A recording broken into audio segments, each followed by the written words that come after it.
Hello दोस्तों, नमस्कार। मैं हूं गंगा प्रसाद। मैं आप सभी का अपने चैनल पर स्वागत करता हूं, जिसका नाम है मनी साइंस, यानी धन का विज्ञान।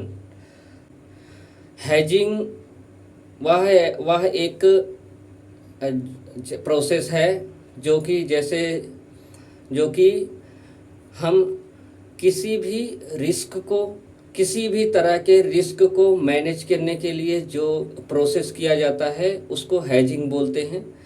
जैसे एग्ज़ाम्पल के लिए हम लें तो हमारी लाइफ होती है।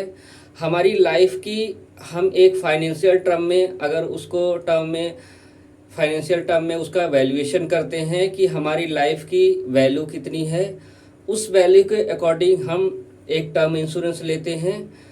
तो जो हम टर्म इंश्योरेंस लेते हैं वो हमारी लाइफ की वैल्यू का एक हैजिंग होता है। हमने अपने लाइफ को हैज किया होता है कि अगर सपोज दैट वहाँ पे कोई भी सर्टेनिटी या कोई भी एक्सीडेंटली कुछ होता है तो एक फाइनेंशियल टर्म्स में हमें जो लॉस होना होता है उस चीज़ से, उसको लॉस को कम करने के लिए हम हैजिंग करते हैं। तो इसी तरह दूसरा एग्जांपल हो गया कि किसी भी जैसे हमारी हेल्थ होती है तो हेल्थ को भी एक फाइनेंशियल टर्म में आप देखो तो जब भी कोई बीमार होता है तो हॉस्पिटलाइज होगा, उसका खर्चा होता है, उसका एक एक्सपेंसेज होता है। उस एक्सपेंसेज को का हमारे जो सेविंग्स होती हैं, जो हमारा एसेट होती है, उस पर इफ़ेक्ट ना पड़े, उस लॉस से बचने के लिए हम हेल्थ इंश्योरेंस लेते हैं। तो हेल्थ इंश्योरेंस भी एक तरह से हैजिंग होता है, जो कि हमारी हेल्थ का के एक्सपेंसेस जो होते हैं फ्यूचर में, उनको हैज करता है। तो दोस्तों सिंपली इसी चीज़ को समझें कि किसी भी चाहे एसेट क्लास को हो या फिर चाहे कोई वस्तु हो या कोई हमारी कोई भी प्रॉपर्टी हो, एसेट क्लास हो, कोई भी लाइफ हो, एक कुछ भी हो, उसके फाइनेंशियल टर्म में उसकी वैल्यूएशन करके उससे अगर कोई दुर्घटना से या फिर किसी अनसर्टेनिटी की वजह से जो उसमें फाइनेंशियली लॉसेस होते हैं, उनको उस रिस्क को मैनेज करने के लिए जो भी प्रोसेस किया जाता है या उसके बदले में जो भी कुछ वर्क किया जाता है वो एक तरह से हैजिंग कहलाता है, उसको बोलते हैं हैजिंग। तो अब हम बात करते हैं कि स्टॉक मार्केट में हैजिंग का पर्पस क्या होता है। स्टॉक मार्केट में अगर हम रिलेट करें तो हैजिंग जो है वो दो तरह से अप्लाई होती है आज के टाइम पे। एक होता है जो हम डेली या शॉर्ट टर्म में ट्रेडिंग करते हैं, हम ट्रेडिंग को हैज करते हैं। उसमें दो तरह से हैजिंग होती है, उसको रिस्क मैनेजमेंट भी आप बोल सकते हो। एक एडवांस रिस्क मैनेजमेंट की स्ट्रेटजी होती है हैजिंग, जिसमें रिस्क मैनेजमेंट में दो चीज़ें होती हैं। एक होता है स्टॉप लॉसेस, कि आप एक स्टॉप लॉसेस लगा लो जिससे कि अगर आप उतना आपका लॉस हो तो आप बाहर हो जाओ, तो आपका रिस्क मैनेज हो जाता है। नेक्स्ट आता है हैजिंग। हम जो भी हमारी एसेट वैल्यू होती है मार्केट में, जो भी हम होल्ड करके रखते हैं वो हमारी एक एसेट होती है।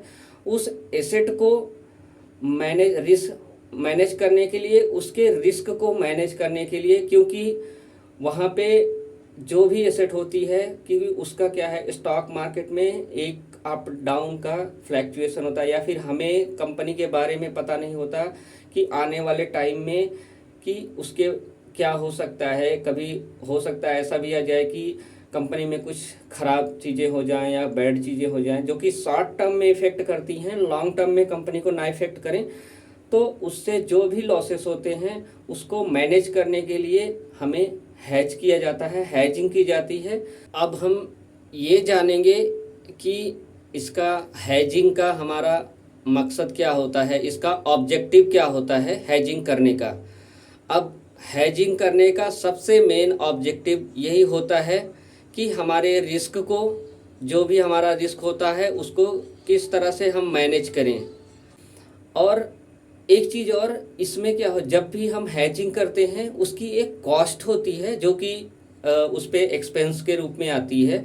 चाहे हम एसेट के रूप में करें, सपोज दैट आप एक सिंपल एग्जांपल समझो कि हम इंश्योरेंस करते हैं तो इंश्योरेंस का एक प्रीमियम देते हैं। सेम उसी तरह से अगर हम अपने एसेट क्लास को हैज करते हैं, अगर हम, तो उसका एक कॉस्ट होती है जो कि ये आपको लगती है।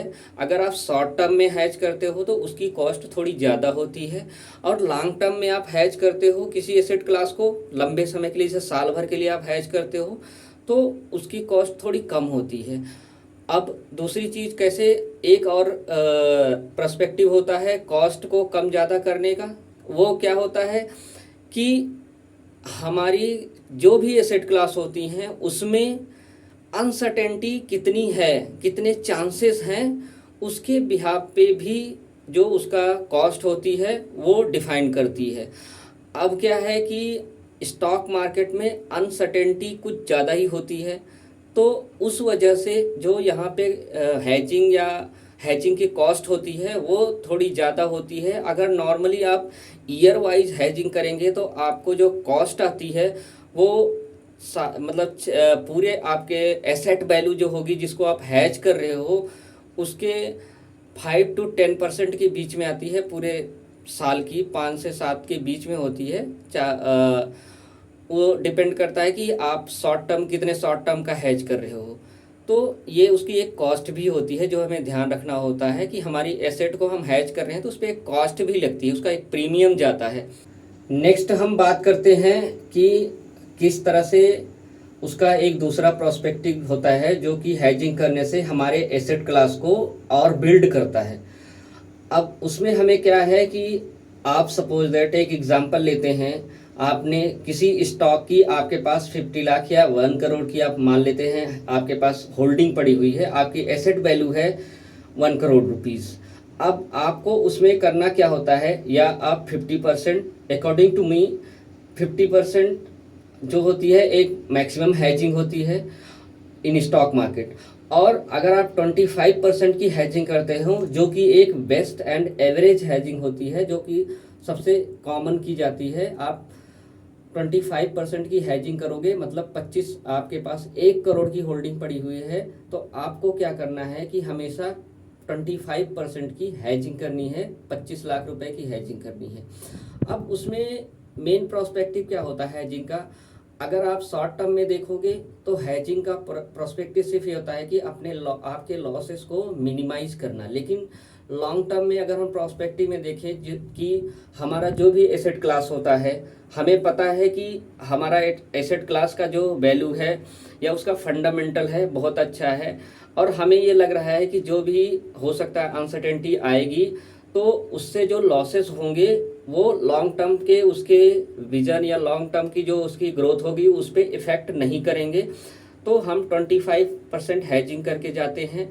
अब सपोज दैट क्या होता है, हमने हैज किया है, अब वो उसकी मार्केट में वैल्यू जो है डाउन हो गई, आने वाले टाइम में मान लेते हैं कि किसी ख़राब खबर की वजह से या किसी भी वजह से उसकी वैल्यू डाउन हो गई, अगर वो 10% डाउन हो गई तो हमने जो हैज किया हुआ है 25% उस पर हमें 10%, मतलब हमने 25 लाख, 1 करोड़ में से 25 लाख की हैज किया हुआ है तो हमें उसमें 10% का प्रॉफिट हो जाएगा, मतलब उसका हमारा उस पर 25 लाख में से 2,50,000 का प्रॉफिट हो जाएगा। तो उस समय हम कर क्या सकते हैं, हमारा सिर्फ हमने लॉस नहीं बचाया, क्योंकि अगर हमारा 1 करोड़ में देखेंगे तो 10% मतलब कि 10 लाख का आपका लॉस हो रहा होगा, लेकिन हमने क्या किया, उसको 25% यहाँ हैज कर लिया तो हमें 10 लाख के बजाय हमें 7.5 लाख का लॉस हो रहा है टोटल, अगर हम इसको माइनस करते। अब इसमें क्या होता है कि अगर आपने इस तरह से हैजिंग की हुई है एसेट क्लास की, तो स्टॉक मार्केट में क्या होता है, जब कोई एसेट वैल्यू, किसी स्टॉक की वैल्यू गिरती है तो लोग क्या करते हैं, घर से पैसा लाके एवरेज करके और उसमें खरीदते हैं, अगर उसका फंडामेंटल अच्छा है तो अब यहाँ पे क्या होगा कि हम जो हैज किए हुए हैं तो हमें लोएस्ट प्राइस पे खरीदने का मौका मिलेगा, और वो भी हमें पैसे एक्स्ट्रा नहीं लाने पड़ेंगे। हमने जो हैजिंग की हुई है उसी हैजिंग के पैसे जो भी हमें प्रॉफिट होगा उस हैजिंग को बुक करेंगे और हम उससे वापस खरीद लेंगे, तो हमारी एसेट की वैल्यू जो होगी धीरे धीरे बढ़ती रहेगी। अगर वो घूम के नेक्स्ट टाइम में वो उसी लेवल पे आता है उसका प्राइस या उसका वैल्यूएशन, तो हमें क्या, हमारी एसेट बढ़ती चली जाएगी। तो ये होता है मेन हैचिंग का पर्पस और ऑब्जेक्टिव। तो दोस्तों, मेरा वीडियो आपको कैसा लगा हैचिंग पे, ये आप कमेंट करके बताइएगा, और अच्छा लगे तो दोस्तों के साथ और दूसरों के साथ शेयर कीजिएगा, और हमारे चैनल को सब्सक्राइब नहीं किया है तो सब्सक्राइब कर लीजिए। दोस्तों, आज के लिए बस इतना ही। धन्यवाद, नमस्कार, जय हिंद।